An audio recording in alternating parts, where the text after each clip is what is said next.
Alô, alô pessoal, eu sou o professor Natanael e vou estar com vocês aí durante alguns minutinhos conversando, fazendo aquela revisão rápida, aquela recapitulação tão necessária sobre a Roma antiga, que por sinal você vê aí nessa lâmina, inclusive uma maquete, né, da Roma no seu apogeu, uma cidade que tinha mais de 1 milhão de habitantes. No mundo antigo isso era sensacional, o Coliseu você pode constatar aí anfiteatros, o fórum e tantas outras edificações que tornaram essa cidade, essa civilização, esse império um marco na história da humanidade. Vamos dar uma olhadinha rápida aqui, que eu tenho alguns mapas mentais.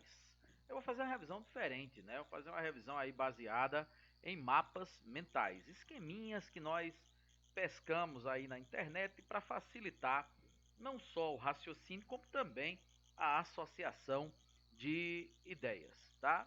Roma surge como uma monarquia, passa depois pelo período republicano, enfim, chegamos à parte imperial ali no último século antes de Cristo, para depois nós termos todo o desenvolvimento dos primeiros séculos da era cristã, culminando em 476 com a queda do Império, a chegada dos povos bárbaros no território romano. E aqui eu tenho os pontos cruciais, né? Você pode constatar aí a questão da economia, baseada no pastoreio, né? De base agrícola. Roma teve 7 reis, sendo reis latinos 4 e reis é, que vão também representar os chamados etruscos, né? 3 reis, a classe do patriciado, que era a elite que ocupava o topo da pirâmide social, seguida depois pelos clientes. Em seguida nós temos os é, plebeus e também, obviamente, na base dessa sociedade, os escravizados. Tá? Tem algumas menções sobre a Assembleia Curial, sobre que mais que nós encontramos aqui? O golpe da República ali em 509, onde o Senado afasta o rei Tarquínio, o soberbo, com acusação de corrupção, não é? Dando início aí à fase republicana, que é uma fase que dura muitos anos, inclusive é a fase da expansão territorial romana, tá? Onde Roma vai atingir, inclusive, na sua mais elevada extensão, terras em 3 continentes diferentes: no norte da África, no leste da Ásia, e no oeste da Ásia, aliás, e também na Europa Central, ok? Bom, nesse mapa aqui a gente visualiza não apenas a monarquia, a sociedade, conforme já explanei, a república, relembrando esses pontos cruciais, como também a parte da lei das 12 tábuas.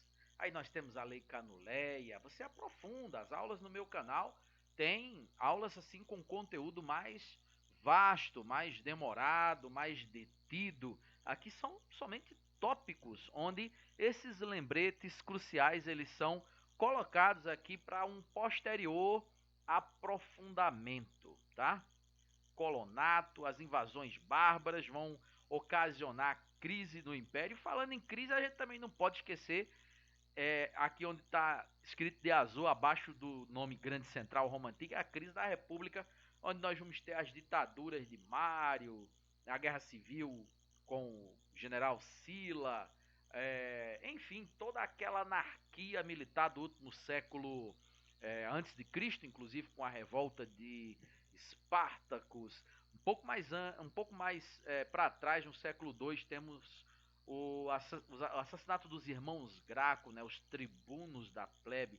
Isso é muito importante para você compreender esses momentos cruciais da história de Roma. E aqui um pouquinho do Império, não é? Com alguns dos mais famosos Césares. Veja o destaque aqui para o Adriano, para o rei Marcos Aurélio, para o próprio Júlio César, que não foi imperador, mas que tem um papel marcante ali no fim da República. o Constantino com o edito de Milão ali de 311, quando o cristianismo passa a ser tido como a religião oficial, né, de Roma.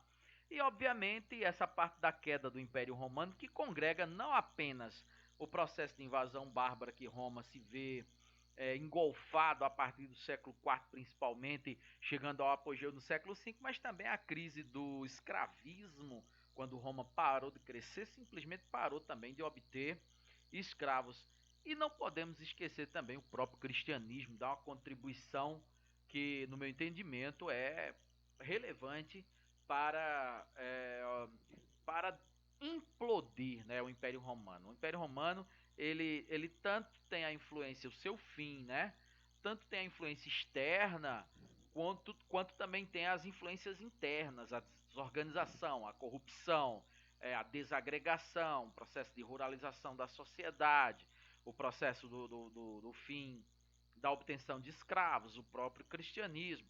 Isso contribui deveras para o enfraquecimento do império e, consequentemente, a sua queda em 476 depois de Cristo.